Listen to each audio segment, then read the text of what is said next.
ang intensyon mga kababayan ni Boyeng Rimulya kaya nireveal niya ang pag-issue ng warrant of arrest para maka-ready din si mabigyan si Bato de la Rosa ng pagkakataon to challenge the warrant of arrest before the Supreme Court.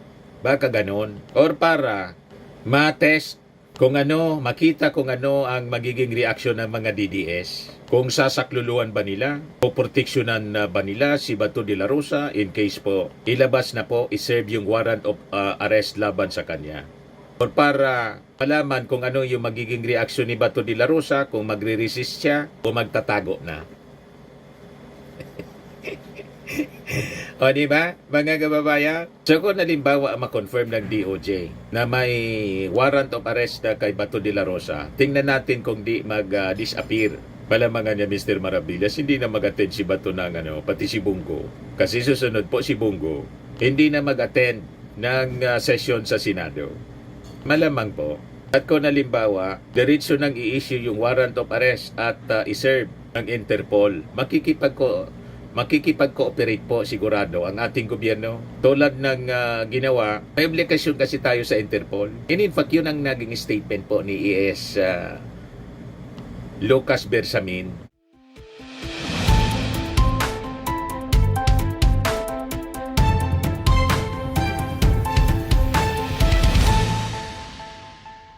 Hello po mga kababayan, si Dante Maravillas. Mainit po yung mga balita ngayon. Una ito pong si Bagyong Juan, Super Typhoon 1. Kung saan dito po sa amin, under typhoon signal number 2 na po kami. Kaya massive yung preparation namin dito po, mga kababayan. Although hindi man po tumbok kami dito sa Bicol, sa Albay, pero sa latest pong balita ng Pag-asa, parang yung Catanduanes, parte ng Bicol, bumababa kasi po siya, yung tracking, baka matumbok po. Kaya kailangan maganda. Ang buong Luzon na po ang dapat na maganda.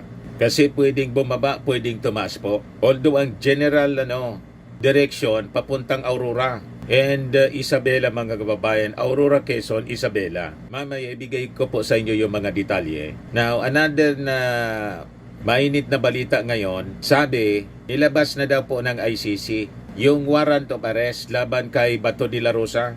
Yan breaking news mula sa DCRH at lahat ng mga news organization, TV and radio, newspapers. Breaking news yung interview ng DCRH, mga kababayan, kay Boyeng Rimulya. Ito, naglabas ng warrant of arrest ang ICC laban kay Senator Ronald Bato de la Rosa. Ito ay kinumpirma ni Ombudsman Jesus Crispin Boyeng Rimulya sa programa ng DCRH kanina. Si Boyeng kasi, mga kababayan, dati siyang DOJ Secretary. Kaya with this interview kay Boyeng Rimulya, sabi ng Department of Justice, they are still working to verify information that the ICC or International Criminal Court already issued an arrest warrant versus Senator Bato de la Rosa.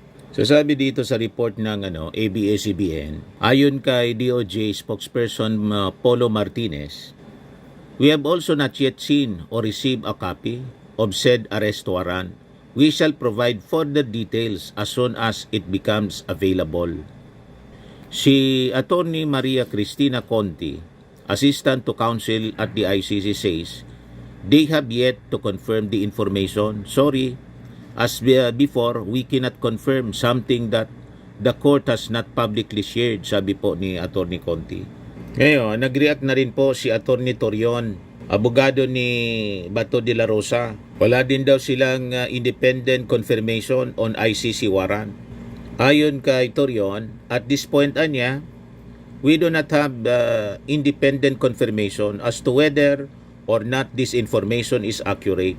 We therefore urge the public and the media to exercise caution and restraint in sharing or interpreting such reports until verified information is officially released by competent authorities or by the ICC itself. Di niya, Mr. Maravillas, ang masasabi mo dyan, ang iyong point of view. Ito, mga kababayan, tulad ng propesiya, yung lagi ko pong kino-quote sa Daniel the writings on the wall. Sabi sa Daniel, mga kababayan, sa Daniel 5, verse 25 to 28. And this is the inscription that was written, Mene Mene Tekel Oparsin. This is the interpretation of its word. Mene, God has numbered your kingdom and finished it. Tekel, you have been weighed in balances and found wanting. So kalintulad po ito, mga kababayan, nung panahon ni Daniel. Katalaga niya, Mr. Maravillas. Biblical po tayo. The writings on the wall. Kitang-kita na po. Napalapit na palapit yung panahon na makikipag-reunion. Siya mismo na naginip, mga kababayan, si Bato de la Rosa. Nag-reunion daw sila, nagkita silang muli ni Digong. O diba? Para itong panaginip ni King Nebuchadnezzar na pina-interpret kay Daniel.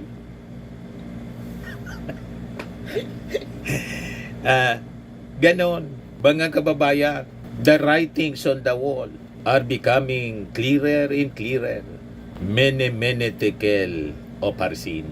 Magaganap ang dapat na maganap. Na naginip siya, siya mismo yung nagsabi. Hindi man siya tinatanong. Si Bato de la Rosa. Publish ng Philippine Star. Kailan to? September 1, 2025. Ano sabi niya? Last night, I had a dream. Mayor Rodi was granted house arrest. We had a tearful reunion. We hugged each other and he whispered to me, Ronald, I'm okay now. Lord, please make my dream come true. Pero hindi po ang pag-alis o pag-iwas ng responsibilidad ang tamang paraan ng paghanap ng solusyon.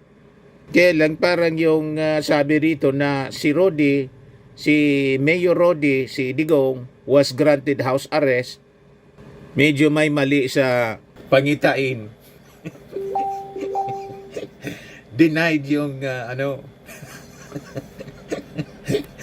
yung petition for interim release denied ng ICC. Medyo may konting deviation doon sa pangitain sa panaginip ni Bato de la Rosa. Ang reunion nila mangyayari hindi dahil na grant yung interim release kasi denied na nga po. So ang reality, base sa nakikita natin, si Bato de la Rosa makikipag-reunion kay Digong kasi ito na nga po ang sabi ni Ombudsman Remulla, yung ICC daw, base siguro sa natanggap niyang credible information sa kanyang mga sources. Nag-issue na daw po ng warrant of arrest. Ang tanongan niya, Mr. Maravillas, bakit naman si Ombudsman Remulla pa ang nagsabi nito?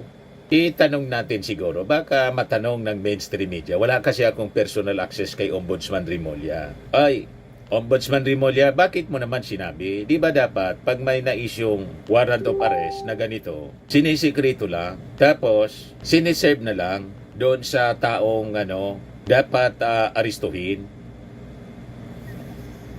Tama ka niya, Mr. Maravillas. Di ba dapat ganun para hindi makapag-anticipate? Pero baka may ibang iniisip, mga kababayan, si Boyeng Remulla. Kaya nilabas ang ganitong information. Hindi natin alam kung anong nasa isip ni Boyeng. Of all people, ombudsman siya pa yung naglabas. Nang dapat naglabas nitong information, yung DOJ na mismo. O dapat nga, sabi nga natin, dapat hindi niya, kahit yung DOJ, hindi na nilabas yung information, kundi sinerve na lang po.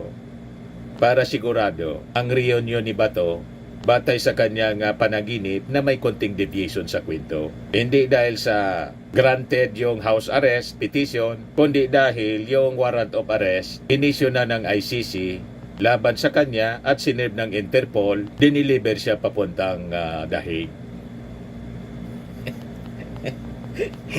O diba, mga kababayan? But anyway, si Bato de la Rosa naman po, handang-handa dito. And in fact, nagamon pa nga siya. Mga kababayan, sabi niya, hindi niya ako natatakot. Hindi ako natatakot. Bring it on.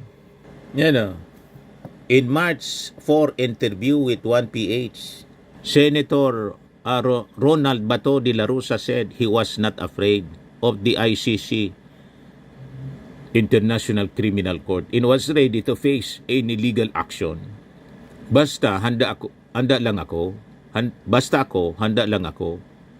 that just in case mag-issue sila ng warrant of arrest laban sa akin, I'm ready to challenge them before the Supreme Court.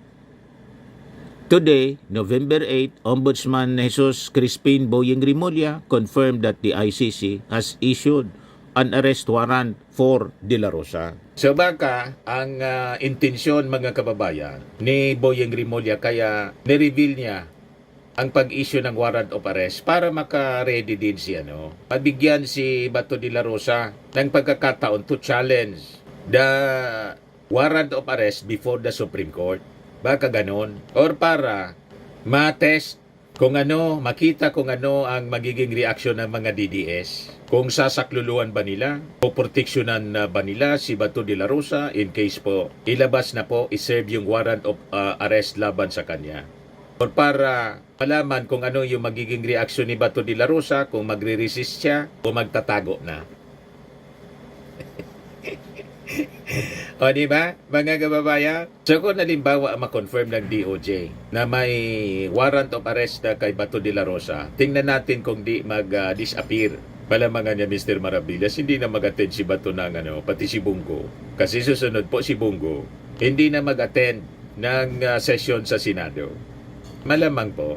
At kung halimbawa, diretso nang i-issue yung warrant of arrest at iserve ng Interpol, makikipag-cooperate po sigurado ang ating gobyerno. Tulad ng ginawa, may oblikasyon kasi tayo sa Interpol. And in fact, yun ang naging statement po ni ES Lucas Bersamin nung several months ago. Naitanong na yan mga kababayan.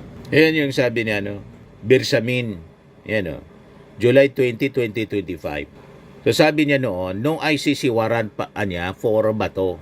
But Philippine authorities will act if there is one. Yan sabi niya, if there should be a warrant, we'll probably do the same thing that we did in the case of former President Rodrigo Duterte. If the warrant is coursed through the Interpol, because we continue to be a member of the Interpol. So, talagang yung panaginip mga kababayan ni Bato De La Rosa na nagsabing nag-reunion sila ni dating Pangulong Digong, mangyayari po with a little twist sa kanyang panaginip. Hindi po dahil sa interim release, house arrest kay Digong, kundi dahil sinerve ng ating gobyerno, nag-cooperate yung ating gobyerno sa Interpol. Ang reunion nila hindi sa kung saan house arrest para kay Digong, kundi doon mismo sa detention cell ng ICC sa Dahig. Ayan kasi mga kababayan. Inamon pa nga ni Bato De La Rosa. Nagamon pa si Bato De La Rosa kay Trillanes. Yan by June or July. Go ahead, make my day, Mr. Trillanes! Yan mo! Sige ka lang nagkakak dyan ng ICC. Sige! Go ahead! Kahit sumama ka pa, mag-serve ng warrant. Sumama ka, ikaw mismo magpusa sa akin. Sir, wala kang concern na warrant. Yan ang sinasabi natin palagi. Be careful of what you say and wish for, because you might just get what you desire. Ganon po, mga kababayan. Yun din ang nangyari kay Digong. Hinamon niya yung ICC. Ngayon naan niya, bukas mismo. Nandun na siya mga kababayan sa ICC. Ito yung latest ngayon mula sa Tribune. Just in, Executive Secretary Lucas Bersamin confirms that while the International Criminal Court may have issued an arrest warrant for Senator Ronald Bato de la Rosa, it has not yet been transmitted through Interpol as of today, November 8. Sabi pa ni Bersamin, no automatic extradition for Bato even with the ICC warrant. Nag-react na po si Bersamin. Responding to questions on whether the process would mirror that of a regular Interpol red notice, Bersamin said, the Supreme Court has already issued a set of rules on extradition. Not anymore. The Supreme Court has since come out with a new rule on extradition requiring a prior resort to a court before the person subject of extradition may be brought out of the country. Under the new rule cited by Bersamin, the courts must first determine the validity of any extradition request, a move that effectively shields Filipino citizens from being turned over to foreign or international authorities without judicial scrutiny.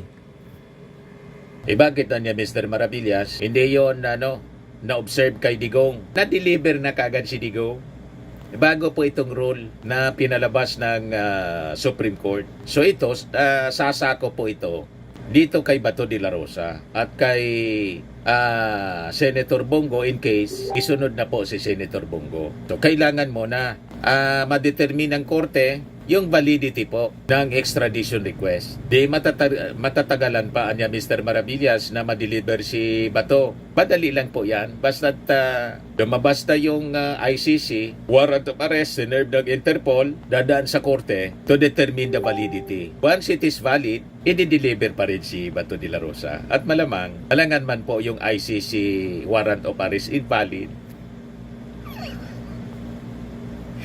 Di ba? Hindi man siguro gagawing invalid ng ating local courts ang warrant of arrest ng ICC laban kay Bato de la Rosa. Tama po, mga kababayan. O ngayon, nag-react na rin po yung Senado. Ito yung sabi ni Senate President Tito Soto on the alleged ICC warrant of arrest versus Bato de la Rosa. Sabi po ni Tito Sen, to preserve the dignity of the Senate and as a matter of institutional courtesy, we cannot allow any senator to be arrested on the Senate premises. Sabi niya, as I have said in the past and in consultation with some members of the Senate, to preserve the dignity of the Senate and as a matter of constitutional courtesy, we cannot allow any senator to be arrested in the Senate premises. Outside the Senate premises, that's no longer our concern. So, kung magsisik po ng proteksyon ng Senado, si Bato de la Rosa, titira na siya po sa Senado. Di ba? Pero malamang, hindi naman po pwede na tapos na yung sesyon sa Senado. Doon pa rin siya titira para maging sanctuary niya, maging shield niya yung mismong Senado. Hindi man siguro papayag niyan yung ating mga mamamayang Filipino. Pati niyan yung Senado as an institution, masisira po kasi lalabas yung mismong Senado sa pamumuno ni Tito Sen. Hindi naman siguro papayag si Tito Sen na gano'n. Magiging cuddler ng isang akusado sa crimes against humanity. Di ba? Protector or cuddler. Masisira ang pangalan ng institusyon ng Senado pag ganyan po. Siguro kung may sesyon, hindi pwedeng iserve yung warrant of arrest ng Interpol. After session, pag lumabas na si Bato de la Rosa, pwedeng iserve. Parang dapat sigurong gawin, mga kababayan ni Bato de la Rosa, isurrender niya peacefully yung kanyang sarili. Anyway, mahal na mahal niya si Digong. At sabi niya, hindi man siya natatakot. At gustong-gusto niya na maka-reunion po si Digong. Proud na proud siya bilang isang Duterte senator. At ito naman, kung naniniwala sila, mga kababayan, na wala silang kasalanan, then dapat hayaan nila ni Digong, ni Bato, pati ni Bongo in case kasama na si Bongo sa isyuan ng warrant of arrest, so mailalim sila sa trial. So that, kung talagang hindi sila nagkasala po sa crimes against humanity, nagpapatupad lang sila ng batas para labanan yung droga dito sa ating bansa, di sigurado naman na sila po ay mapapawalang sala. Di ba? At libre na sila na makakabalik dito sa ating bansa para muling maglingkod sa ating mga mamamayang Filipino. Dapat ganun po. Dumaan po sa due process at magpasalamat pa dapat sila na sila binibigyan ng due process sa International Court as compared doon sa mga victims ng crimes against humanity, yung mga na-AJ case po, hindi yun nabigyan ng due process. Hindi na nakapag-file man lang mga kababayan ng kaso sa korte para ilaban yung kanilang buhay. Matik po, dinitil yung kanilang buhay. Sumapalad ang mga Duterte. But anyway, ito po ay hindi sana mangyayari kung hindi nila ginawa. Di ba po? Ganon lang yon. Hindi pwedeng gamitin ng kampo ng mga Duterte. Baka kasi mga kababayan, sabihin nila, political persecution. Binipersecute sila ng Marcos administration. You have to remember, itong kaso po, 2017 pa. Nagkataon lang, 2022 nanalo yung ating Pangulong Bongbong Marcos. Kahit sinong umupo na presidente po, lalabas at lalabas yung warrant of arrest laban kay Digong, kay Bato, at malamang pati kay Bongo and other officials ng previous administration. Nagreklamo po yung mga biktima ng war on drugs, mga private complainants, at walang kinalaman doon ang ating Pangulong Bongbong Marcos. So yun ang ating nililinaw mga kababayan. Kasi siguradong yun ang kanilang magiging narrative. Ituro yung Marcos administration. Wala pong kinalaman sa kanilang kaso ang Marcos administration. Mga pribadong complainants po. At tama itong sinabi po ni Lucas Bersamin. Not politically motivated siya, mga kababayan. Sabi niya, if there should be a warrant, we will probably do the same. The same thing that we did in the case of former President Duterte. The same goes if the warrant is coursed through the Interpol. We continue to be a member of the Interpol. Malinaw na po. Kasi siguradong yun ang sasabihin ng mga DDS po, DDS influencers, ng kampo ng mga Duterte, ni Sara Duterte. Iakusa na naman yung ating Pangulong Bongbong Marcos na pinipersecute sila. At may mga lumalabas nga ngayon, mga kababayan na balita, na malamang intensify nila ang mga pagbabanta para, di ba may naka-schedule na rally yung INC, pati yung GIL sabi makikisanib. Pati yung KOGC ni Kibuloy. Talagang pipilitin nilang iluklok na si Sara sa kanilang paniwala. Pag si Sara yung presidente, poproteksyonan sila. But anyway, itong mga nasa likod ng destabilization mga kababayan, identified na, sabi ng ating Pangulong Bongbong Marcos, yung mga manggugulo, ginagamit po itong issue sa flood control scam. Nang nag-expose mismo sa flood control scam, yung ating Pangulong Bongbong Marcos, ginagamit nila to justify the destabilization. Gagamitin nila yung mga rallies. Anyway, tingnan na lang natin mga kababayan kung mapapaniwala nila yung ating mga mamamayang Filipino sa kanilang narrative of lies. Lahat kasinungalingan yung kanilang ginagamit mga kababayan para gatungan yung mga mamamayang Filipino. Ito mga kaso nila po, consequences ito ng kanilang mga maling ginawa. Ang dapat nilang sisihin yung sarili nila. Hindi po yung Marcos administration. Mga kagagawa nila to, mga pagmamalabis. Kung hindi sila nagmalabis, wala silang kaso sa ICC. Tama po? O ngayon, dito tayo sa i-update ko po kayo sa kalagayan ng panahon, yung bagyong si Juan. Typhoon signal number 2 na po dito sa amin. So, pinag-iingat po ang lahat. Medyo bumaba, mga kababayan, yung tracking. Kasing laki po siya ng Pilipinas. Juan may shift south, threatening a possible direct hit or landfall over Catanduanes dito po sa amin sa Bicol. Ito sa Garchitore na Camarines po, maulan na po. Maulan na at medyo may pabugso-bugsong hangin na po. Yan ang kalagayan sa Garchitore na Camarines ngayong araw na to, ngayong hapon. So ingat-ingat lang po sa ating mga kababayan sa buong Bicol region at yung malalapit na lugar sa tracking ni Juan. Maulan na po. Garchitorena, Camarines Sur. Ngayong November pa naman mga kababayan, yung araw na to, 12 years ago, tumama yung Super Typhoon Yolanda. Pero itong si Juan, medyo mahina din siya kumpara kay Yolanda po.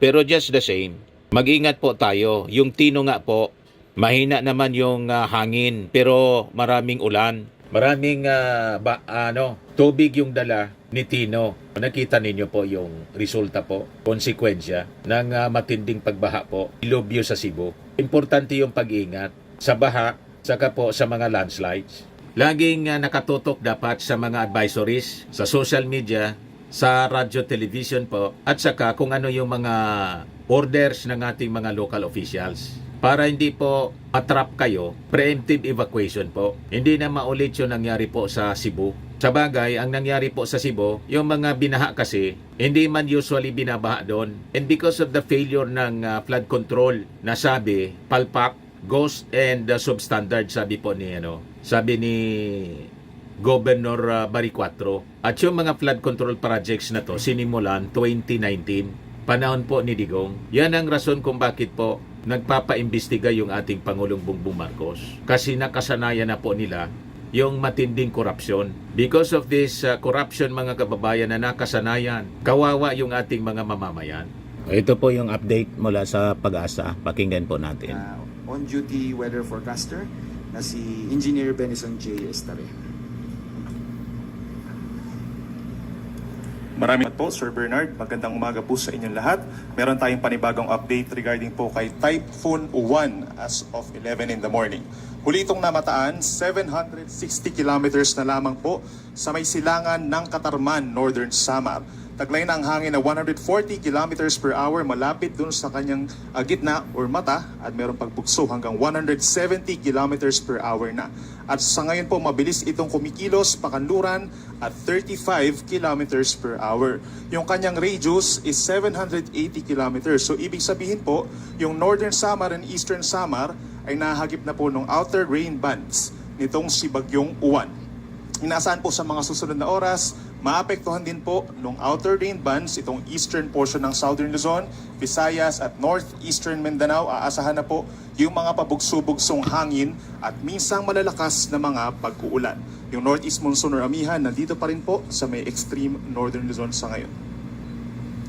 Base po sa pinakahuling track na Pag-asa, inaasahan pa ang paglakas nitong si Bagyong Uwan sa susunod po na 1 hanggang 2 araw. Kung mapapansin din natin, magkakaroon siya ng close approach or malapit dun sa kanyang sentro, ito pong Northern Samar at ilang bahagi pa ng Bicol kagaya ng Catanduanes, Eastern Albay at Northern Coast ng Camarines Sur and Camarines Norte.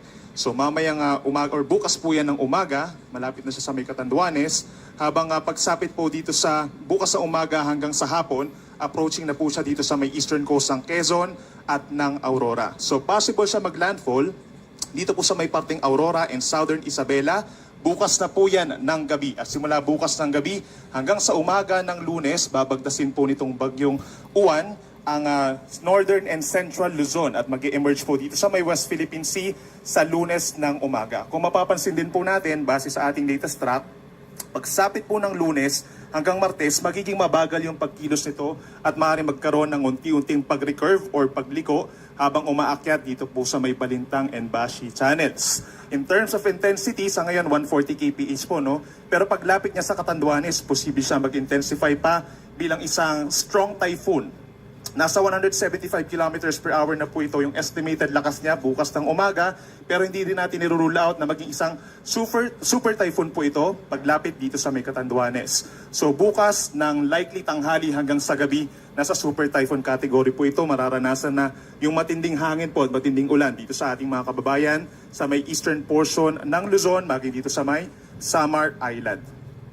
In terms of lawak naman po yung radius, sa ngayon po nasa 780 kilometers, so yung kanyang kabuang diametro estimated at around 1,500 kilometers. So kaya po niyang sakupin ang halos buong bansa. Mahagip din ang Luzon, ang malaking bahagi na ng Luzon and Visayas simula po bukas ng mga matitinding hangin at pinakamalapit nga yung mga areas dito sa may parting Northern Luzon, Central Luzon. Itong kulay pula, pag pinroject po natin doon sa kanyang current track, ito yung magkakaroon ng mga pinakamatitinding hangin na naglalaro from 175 hanggang sa umabot nga po ng 185 kilometers per hour as a super typhoon. Andiyan pa rin po yung ating cone of probability na tinatawag. Ibig sabihin, pwede pa itong bahagyang tumaas, maglandfall dito sa may Isabela, at pwedeng mas bumaba pa ng bahagya, nakapaloob pa rin po sa cone of probability itong Northern Catanduanes, Northern Camarines at Northern Quezon. So lagi pong tumutok sa ating mga updates. Mamaya po every 3 hours na yung ating updating regarding sa track ditong si Bagyong Uwan. Sa ngayon po, meron na tayong wind signal number 2 sa maraming lugar. dito sa may Bicol region and Eastern Visayas, kabilang ng Catanduanes, eastern portion of Camarines Sur, gayon din po sa may Albay, Sorsogon, Ticao Islands, Northern Samar, northern portion of Samar Province at northern portion of Eastern Samar. Meron naman tayong wind signal number 1 sa Cagayan, Isabela, Quirino, Nueva Vizcaya, Apayao, Abra, Kalinga, Mountain Province, Ifugao, and Benguet. Signal number 1 na rin po sa buong Ilocos Region, Ilocos Norte, Ilocos Sur, La Union at Pangasinan. Signal number 1 din sa Aurora, Nueva Ecija, Tarlac, Pampanga, Bulacan, Zambales, at Bataan. Sa Metro Manila, nakataas na po sa ngayon ng wind signal number 1. Gayon din sa Cavite, Laguna, Batangas, Rizal, Quezon, dito rin po sa may Camarines Norte, natitirang bahagi ng Camarines Sur at ng Masbate, kabilang po ang Burias Island. Signal number 1 din sa Marinduque, Romblon, Oriental Mindoro, Occidental Mindoro, kabilang ang Lubang, gayon din sa mga isla ng Calamian and Cuyo.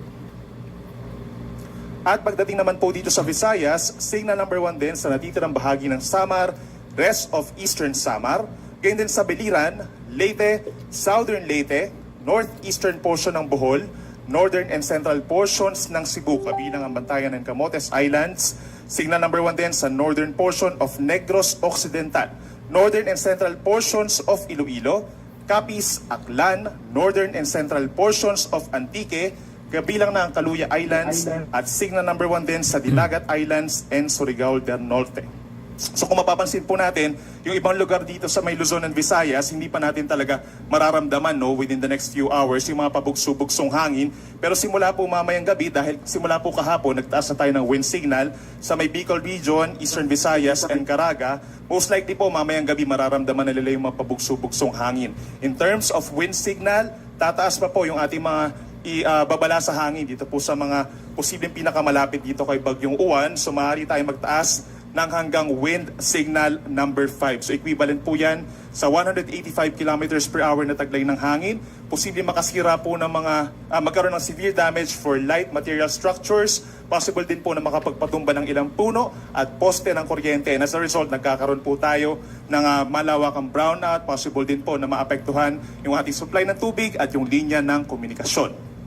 So dito naman po sa Metro Manila at mga nearby areas, worst case scenario po natin ay signal number 2 and signal number 3. So laging tumutok po sa ating mga babala, sa ating TCB, and yung signal number 5. Kung babalikan po natin yung ating track, ito yung mga areas na posibleng magkaroon ng signals number 4 and number 5. Yung hilagang bahagi ng Bicol Region, gayon din po ang ilang bahagi ng Calabarzon, Central Luzon, at timog na bahagi po ng Northern Luzon, Cagayan Valley, Cordillera Region, and Ilocos Region.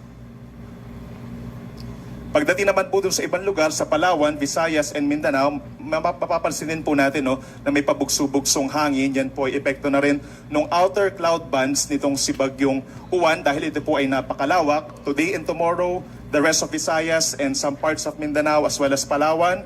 Habang pagsapit po ng Lunes, malaking bahagi pa rin ng Luzon and Visayas.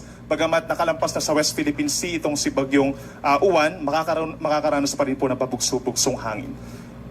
Isa pa, bukod po sa napakalakas na hangin, meron din po maaasahang malalakas na mga pag-ulan dahil po kay Bagyong Uwan. Within the next 24 hours na po, o habang lumalapit itong bagyo dito sa may Bicol and Samar, aasahan na po natin yung higit sa 200 millimeters na dami ng pag-ulan dito po sa Camarines Norte, Camarines Sur, Catanduanes, and Albay. So 200 millimeters or higher. Yung impacts po ng ganun karaming ulan ay magdudulot ng widespread na mga pagbaha, hindi lang dun sa mga mabababang lugar. Possible din po na magkaroon ng pag-apaw ng mga kailugan natin, lalo na yung mga major river basins, yung mga nasa major river basins po natin dito sa may Kabikulan, at possible din po na magkaroon sa mga bulubundukin na lugar ng mga pagguho ng lupa. Possible naman po yung 100 to 200 millimeters sa dami ng ulan within the next 24 hours dito sa may Quezon Province, lalo na yung hilagang bahagi ng Quezon, including Polillo Islands, Masbate, Sorsogon, Northern Samar, Eastern Samar, at maging dito sa may Marinduque. So nandyan din po ang banta ng mga pagbaha at pagguho ng lupa. Meron naman tayong tinatawag na localized flooding kapag meron tayong kulay dilaw or 50 to 100 millimeters sa dami ng ulan. Hanggang bukas ng tanghali, posible na po yung 50 to 100 millimeters sa Bulacan, lalo na sa may eastern portion, Rizal, Laguna, Romblon, and Samar and Biliran provinces. May mga localized flooding at hindi rin natin inalis yung tsansa ng mga pagguho ng lupa. Ilang bahagi na rin po ng Luzon at Visayas, simula po mamayang hapon and gabi, magkakaroon rin ng makulimlim na panahon at taasahan yung mga kalat-kalat na ulan at mga thunderstorms. Simula naman po bukas ng tanghali hanggang sa Monday ng tanghali, ito yung time kung saan binabagtas na po ng bagyong Uwan, itong Northern and Central Luzon at yung hilagang bahagi pa ng Southern Luzon. So meron po tayong more than 200 millimeters na dami ng ulan na ine-expect po dito sa halos buong Northern Luzon. Halos buong Cagayan Valley except dito sa May Batanes, buong Cordillera Region, buong Ilocos Region, dito rin sa hilagang bahagi ng Central Luzon, Aurora, Nueva Ecija, Tarlac, and Zambales. Orange naman po or nasa 100 to 200 millimeters sa dami ng ulan habang binabagtas ng bagyo ang Northern and Central Luzon sa may Pampanga, Bulacan, Bataan, even dito sa may Metro Manila, buong Calabarzon 100 to 200 millimeters at maging dito rin po sa may Occidental Mindoro. Habang 50 to 100 millimeters ang posibleng dami ng ulan sa Oriental Mindoro, Marinduque, Romblon, Camarines Norte, and Camarines Sur sa pagtawid ng bagyong Uwan. Inuulit natin, widespread incidents ng severe flood at landslides, lalo na dito sa mga bulubundukin ng Sierra Madre, Caraballo, and Cordillera Mountains, yung posibleng maramdaman ng ating mga kababayan doon. We are advising po yung ating mga local government units to have close coordinations po with our public po. No? At yung ating mga public, make sure po na sumusunod tayo sa ating mga local government units, sa ating mga disaster responders po para maiwasan na yung anumang additional po na mga sakuna. At pagsapit naman ng Monday ng tanghali hanggang Tuesday ng tanghali, ito yung time kung saan nandito sa may Balintang Channel, itong si Bagyong Uwan. So asahan pa rin po yung 100 to 200 millimeters na ulan. Dito sa may Benguet, possible po dito sa may western side, yung windward side kung saan nanggagaling nga po yung hangin, mataas ang tsansa ng mga pag-ulan doon, habang posible pa rin yung 50 to 100 millimeters sa dami ng ulan over the entire Ilocos region, dito rin sa may Batanes at sa may Zambales. So nandyan pa rin po ang banta ng baha at pagguho ng lupa. Ito naman po yung ating storm surge warning or babala po sa daluyong ng bagyo. Dahil po inaasahan nga nakikilos towards Eastern Luzon, itong si Bagyong Uwan, meron po tayong more than 3 meters na posibleng daluyong within the next 2 days or hanggang sa araw po ng Lunes, dito po sa may Eastern Cagayan, sa Isabela, sa coastal communities ng Aurora, Eastern Quezon, kabilang ang Polillo Islands, Camarines Norte, Silangang Baybayin ng Camarines Sur, dito rin sa Catanduanes, Eastern Albay, Eastern Sorsogon at maging dito rin po sa may Northern Pangasinan with a strong emphasis po dito sa mga areas na may tinatawag natin na parang concave po or parang nakaharap na parang pa-enclose. Kumbaga dito po, for example, sa may Aurora and Quezon, kung mapapansin po nila, parang nakapaloob or parang nakaharap siya for most of the bagyo, no? Nakaharap yung kanilang coastal community. So mas mataas yung chance na magkakaroon tayo ng 4 to even 5 meters na taas po ng daluyong. Kung mapapansin din po natin, dito sa may Northern Pangasinan, possible din po na humigit sa 3 meters dahil nga dun sa tinatawag na concave o yung papasok, yung lakas ng hangin. So ibig sabihin, mas pumapasok din po yung mga pag-alon doon. Yung orange naman, nasa 2.1 to 3 meters yung taas ng daluyong or nasa isang palapag po ng gusali maximum dito sa may Northern Samar, maging dito sa mga baybayin ng La Union at sa coastal communities pa ng Northwestern Pangasinan sa may Lingayen Gulf. 1 to 2 meters naman, possible pa rin po dito sa may Eastern Samar, Dinagat Islands, Siargao Island, maging dito rin po sa coastal communities ng Batanes, Northern Cagayan, Ilocos Norte, Ilocos Sur, Western Pangasinan, hanggang dito po sa may Zambales, Bataan, even dito sa may Pampanga, Bulacan, Metro Manila, Cavite, hanggang dito sa may Batangas, posible po ang daluyong na 1 hanggang 2 metro, mataas-taas pa rin po yan. So make sure din po na coordinated tayo sa ating mga local government units, yung mga nakatira po sa mga malapit po sa mga baybayin, lalo na yung mga nasa coastal communities po, para sa possible evacuation or rescue. Para naman po sa gale warning o yung taas ng mga pag-alon, malayo sa pangpang po ito, no? Possible yung hanggang 6 na metrong taas ng mga pag-alon or nasa 2 palapag ng gusali, maximum po sa mga baybayin po ng Catanduanes, Eastern Coast ng Albay, Eastern Coast ng Sorsogon, Northern Samar, and Eastern Samar. But most likely po, ito po ay meron ng mga sea travel suspensions dahil bukod dito sa gale warning, meron na po tayo nakataas na tropical cyclone wind signal for safety na rin po ng lahat. At gale warning naman at 2.8 to 5 meters po ang taas dito sa may Cagayan, kabilang Babuyan Islands, Isabela, Aurora, northern and eastern coast ng Quezon, kabilang ang Pulilio, gayon din sa baybayin ng Camarines Norte, northern coast ng Camarines Sur, Dinagat Islands, Siargao, and Bukas Grande Islands. Most likely yung ating mga sea travel suspensions hanggang sa araw pa po ng Lunes habang binabagtas ng bagyo ang northern and central Luzon. At ipopromote na rin po natin bago matapos yung ating presentation, yung hazardhunter.gores.gov.ph.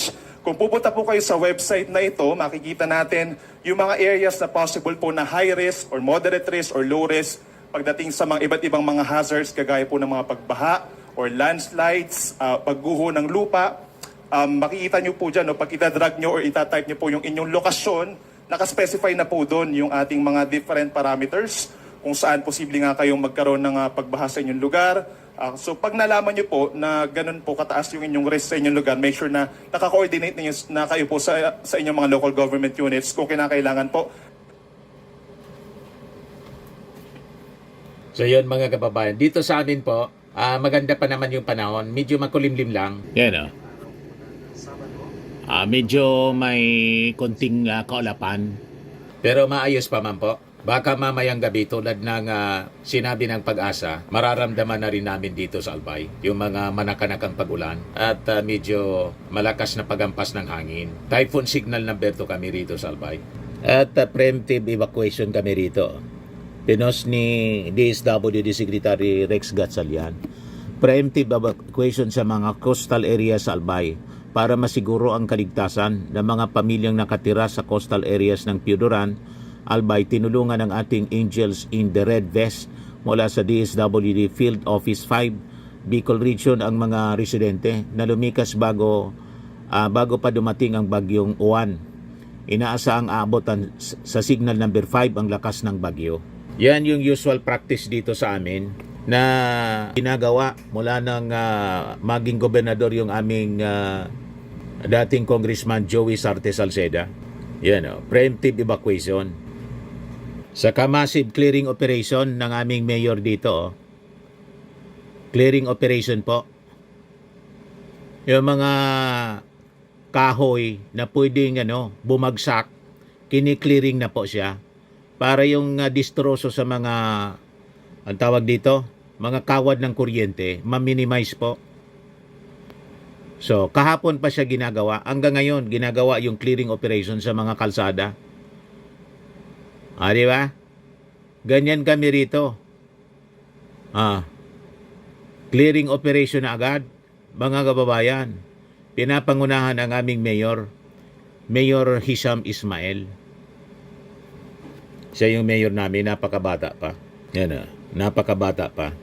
So lahat ng nasa delikadong lugar, yung malalapit sa ilog, laging binabaha, malapit sa mga kabundukan na pwedeng mag-landslide, inalis na po, preemptive evacuation po. Nandun na sa mga siguradong evacuation center, yung mga malalakas talaga, na mga buildings, school buildings po, pinagawa ng JICA, ng Japan, mas malalakas yun. At syempre, yung hindi binabaha na lugar, ganun po yung aming preemptive evacuation.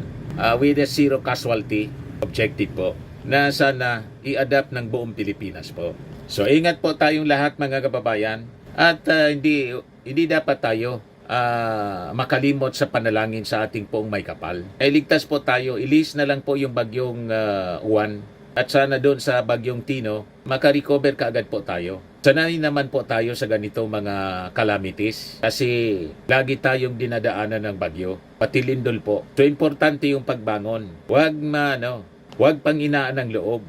Kapit lang lagi mga kababayan, at iasa natin yung ating kaligtasan sa ating Panginoon na proteksyonan tayo, iligtas sa anuman na kapahamakan.